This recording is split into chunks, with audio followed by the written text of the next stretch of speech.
Hi friends, this is Vincent. நம்ம சேனலுக்கு உங்களை அன்புடன் வரவேற்கிறேன். நம்ம சேனல் வந்து பார்த்தீங்கன்னா உங்களோட கெரியரை செட் பண்ணுறதுக்காக டிஎன்இஏ கவுன்சிலிங் சொந்தமாக நிறைய வீடியோஸ் வந்து உங்களுக்கு நம்ம கொடுத்துருக்கோம்.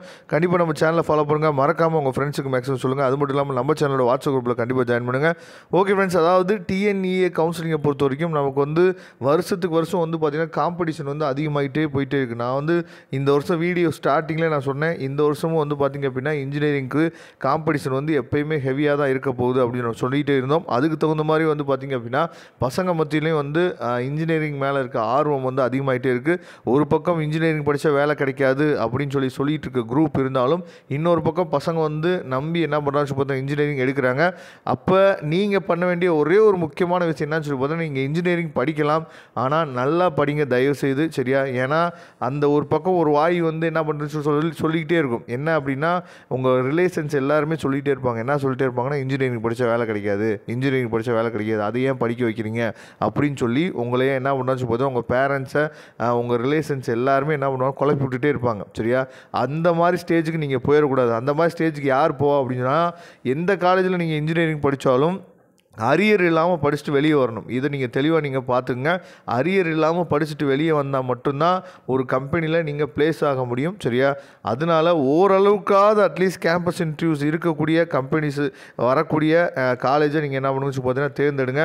அதுக்கு ரொம்ப முக்கியமான விஷயம், யூடியூப் ரிவ்யூலாம் நீங்கள் பார்த்து நம்பாதீங்க, கூகுள் ரேட்டிங்ஸ்லாம் பார்த்து நம்பாதீங்க. ஒரு காலேஜ் போய் பார்த்து அந்த காலேஜில் இருக்கக்கூடிய தேர்ட் இயர் பசங்க, ஃபோர்த் இயர் பசங்கள்ட்ட கொஞ்சம் நீங்கள் பேசுங்க, இன்ட்ராக்ட் பண்ணுங்கள், காலேஜை பற்றி கேளுங்க. அது மட்டும்தான் உங்களுக்கு உண்மையான தகவலாக இருக்கும். யூடியூப் ரிவ்யூவோ இல்லை கூகுள் ரேட்டிங்ஸோ இது வந்து உங்களுக்கு உண்மையான ரிவ்யூவாக இருக்காது. இதை தெளிவாக நீங்கள் பாருங்கள். ஏன்னா பசங்க இந்த காலத்தில் எல்லாமே எங்களுக்கு தெரிஞ்ச மாதிரி நம்ம நடந்துக்கிறோம். நீங்கள் பார்க்குறது எல்லாமே மாயை தான். அதை நீங்கள் தெளிவாக நீங்கள் புரிஞ்சுக்கங்க. ஓகே ஃப்ரெண்ட்ஸ், அதாவது எதுக்காக காம்படிஷன் வந்து அதிகம்னு சொல்கிறோன்னா, இன்றைக்கி டேட் வரைக்கும், சரி, அதாவது நேற்றுக்கு 6 மணி வரைக்கும் நமக்கு வந்து பார்த்திங்கன்னா 1,42,750 பேர் அப்ளிகேஷன் போட்டிருக்காங்க, சரியா?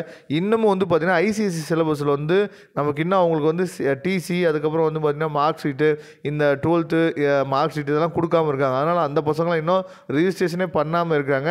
இன்னமும் நமக்கு வந்து ரிஜிஸ்ட்ரேஷன் வந்து நமக்கு வந்து அதாவது ஜூன் 6ஆம் தேதி வரைக்கும் நமக்கு இருக்கிறனால நமக்கு வந்து இன்னமும் சீட்ஸ் வந்து, அதாவது அதிகமாக அப்ளிகேஷன் ஃபார்ம்ஸ் வந்து இன்னமும் அதிகமாக வாய்ப்பு இருக்குது. டாக்குமெண்ட்ஸ் வந்து அதாவது அப்லோட் பண்ணி எல்லாமே கம்ப்ளீட் பண்ணி முடித்தவங்க வந்து பார்த்திங்க அப்படின்னா, பேமெண்ட் கம்ப்ளீட் பண்ணி முடித்தவங்க 91,877 பேர். டாக்குமெண்ட் வரைக்கும், அதாவது நான் கவுன்சிலிங்க்கு ரெடி ஆகிட்டேன்ப்பா அப்படின்னு சொல்கிறவங்க வந்து பார்த்திங்கன்னா 55,324 பேர் வந்து பார்த்திங்கன்னா கவுன்சிலிங்க்கே ரெடி ஆகிட்டாங்க. எல்லா ஸ்டெப்புமே முடிச்சுட்டு கவுன்சிலிங்க்கே ரெடி ஆகிட்டாங்க. அதனால் இந்த வருஷம் காம்படிஷன் கண்டிப்பாக ஹெவியாக தான் இருக்க போது. நல்ல ஹெல்த்தி காம்படிஷன் இருந்துச்சுன்னா நல்ல படிக்கக்கூடிய பசங்களுக்கு நல்ல காலேஜ் கிடைக்கும். நான் திரும்பவும் சொல்கிறேன், நீங்கள் போய் எந்த காலேஜில் நீங்கள் படித்தாலும் நல்லா படிங்க, நல்ல ஸ்கில்லை டெவலப் பண்ணுங்கள், நல்ல நாலேஜை டெவலப் பண்ணுங்கள். கண்டிப்பாக இன்ஜினியரிங் படிக்கிறனால எவ்வளோ யூஸ் இருக்குது அப்படிங்கிறத பின்னாடி ஒரு நாள் நீங்கள் என்ன பண்ணுவீங்க புரிஞ்சுக்குங்க. அதாவது எப்போ நல்ல கெரியர் நமக்கு அமையும் அப்படின்னா, திரும்ப திரும்ப சொல்கிறேன், எந்த பேப்பர்லேயும் அரியர் இல்லாமல் நம்ம கிளியர் பண்ணணும். முக்கியமாக maths M1, M2, M3, M4 paper 4 paper இருக்குது. இந்த 4 பேப்பர்லேயும் நீங்கள் அரியர் இல்லாமல் கிளியர் பண்ணிட்டு வந்துட்டீங்க அப்படின்னாவே மேக்ஸும் நீங்கள் இன்ஜினியரிங் நீங்கள் கம்ப்ளீட் பண்ண மாதிரி தான் ஆகிடும். அதனால் தயவுசெய்து நல்லபடியாக என்ன பண்ணுச்சு பார்த்தீங்கன்னா, காம்படிஷன் ஹெவி ஆகிட்டே போயிட்டே இருக்குது. நல்ல காலேஜ் நீங்கள் செலக்ட் பண்ணுங்கள்.